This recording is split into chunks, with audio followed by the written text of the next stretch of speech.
Halo semuanya, perkenalkan saya Christian Elbert. Di sini saya akan membuat sebuah video tutorial dalam membuat activity diagram.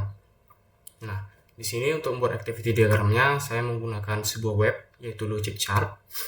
Di sini untuk memulai membuat sebuah activity diagram berbentuk streamline, pertama kita akan buat dulu multiline pool. Nah, untuk multiline poolnya ini akan menjadi bracket dari activity diagram yang akan kita buat.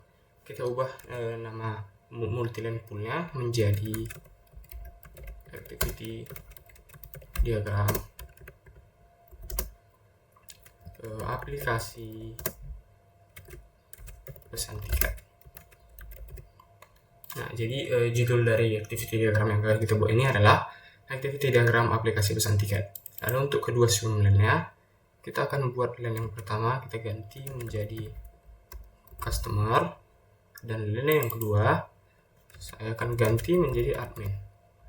Nah, jadi di sini kita memiliki dua line, customer dan admin. Lalu untuk memulai sebuah activity diagram, kita akan menggunakan komponen ini, komponen lingkaran hitam ini, yang berfungsi sebagai start atau awal dari activity diagram yang akan dibuat. Kita akan buat sebuah panah di sini, lalu kita buat sebuah step, kita ganti nama stepnya menjadi login. Karena login itu sudah pasti akan menjadi hal pertama yang dilakukan ketika kita memulai sebuah aplikasi. Lalu setelah login, kita buat panah lagi, kita buat step lagi, kita ganti lagi nama stepnya, menjadi kali ini kita akan buat pilih film.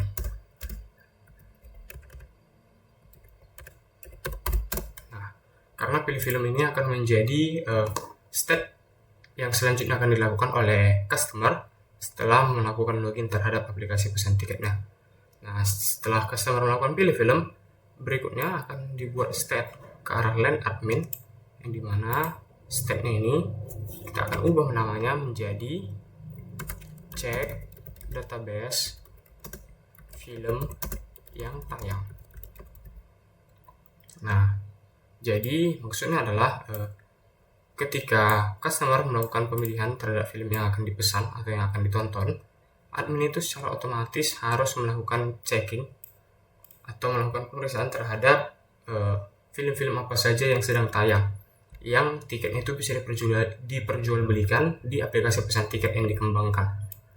Itulah kenapa di sini saya buat step cek database film yang tayang. Nah, setelah admin melakukan cek database film yang sedang tayang dan customer melakukan pemilihan film, berikutnya kita akan buat sebuah step lagi. Kali ini kita akan buat nama stepnya adalah setelah customer memilih film, hal selanjutnya yang akan dilakukan adalah pilih jadwal film. Nah, untuk pilih jadwal film ini, kita akan buat ke atas ini saja. Nah, untuk pilih jadwal film ini akan menjadi hal berikutnya yang dilakukan oleh customer dalam aplikasi pesan tiket ini. Nah, untuk setelah customer melakukan pemilihan terhadap jadwal film, hal berikutnya adalah cek database lagi yang akan dilakukan oleh admin. Namun kali ini yang akan dicek adalah cek database jadwal film. Nah, di sini setelah customer melakukan pemilihan jadwal film, admin juga harus melakukan pengecekan terhadap database jadwal film yang ada di aplikasi pemesanan tiket yang dikembangkan. Jadi, kenapa perlu cek database jadwal film? Supaya jadwal film yang dipilih oleh customer ini relevan dengan jadwal film yang akan tayang di bioskop. Karena ini kan aplikasi pesan tiket secara online. Nah, berikutnya setelah cek database jadwal film, apa hal selanjutnya yang akan dilakukan? Hal selanjutnya adalah admin juga harus melakukan tampilkan jadwal ke interface. Ini berfungsi agar customer itu tahu jadwal film yang relevan yang dapat dipesan di aplikasi pesan tiket yang dikembangkan. Nah, berikutnya setelah melakukan tampilkan jadwal ke interface, kita akan buat sebuah step lagi. kita akan ganti namanya menjadi pilih kursi. Jadi setelah customer melakukan pemilihan film dan jadwal film, hal berikutnya akan dilakukan oleh customer adalah memilih kursi yang akan dipesan tiketnya saat menonton film atau saat menggunakan aplikasi ini. Nah, di sini kita buat sebuah step bernama pilih kursi. Berikutnya apalagi yang akan dilakukan atau step apalagi yang akan dibuat setelah customer melakukan pemilihan kursi. Berikutnya kita akan buat sebuah step dan kita beri nama stepnya adalah konfirmasi ketersediaan kursi. Di sini konfirmasi ketersediaan kursi ini berfungsi untuk memastikan bahwa kursi yang sudah dipesan oleh customer itu benar-benar kosong atau benar-benar dapat dipesan.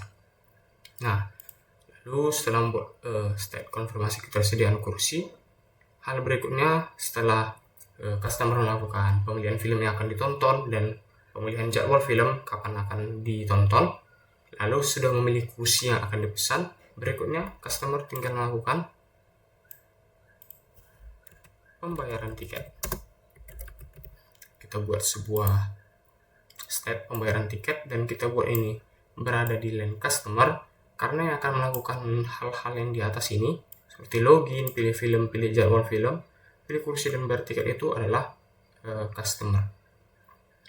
Nah, kita buat di sini bayar tiket. Nah, untuk bayar tiket ini sendiri kita akan berikan beberapa opsi bagi customer untuk melakukan pembayaran. Jadi di sini kita akan buat sebuah branch.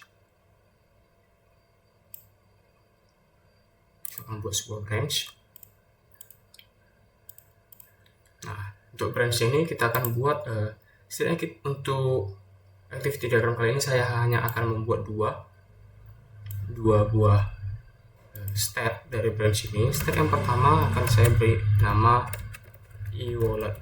Jadi metode bayarnya itu dengan menggunakan e-wallet. Dan step yang kedua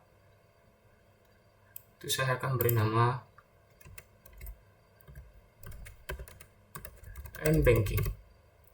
Nah, di sini kita hapus saja yes/no-nya. Jadi di sini terdapat dua branching atau dua opsi dalam melakukan bayar tiket. Yang pertama ada m-banking dan yang kedua ada e-wallet.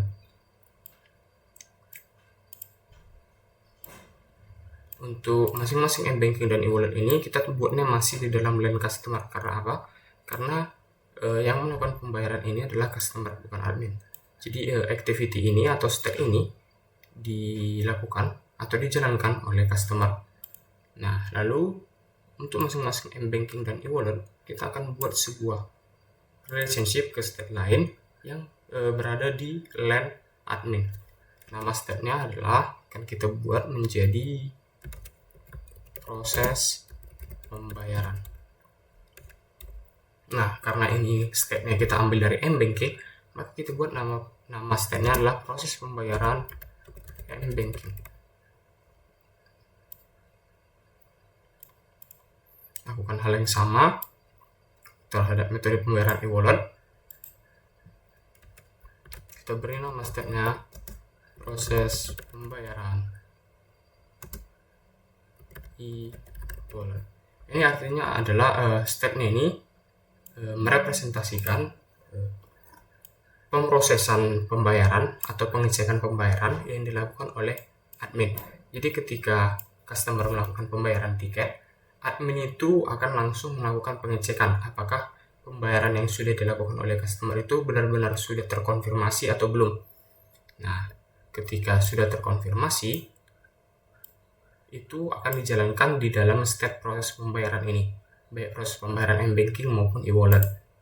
Nah, selanjutnya kita akan buat sebuah branch lagi, namun kali ini kegunaan dari branch kita ini adalah untuk menyatukan alur dari proses pembayaran e-wallet maupun proses pembayaran m-banking ini. Jadi kita jalankan ke dalam satu alur lagi.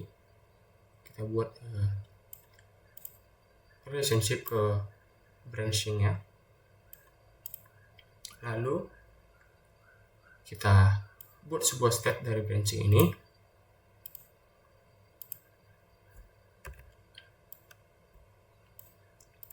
Lalu kita beri nama stepnya adalah konfirmasi pembayaran.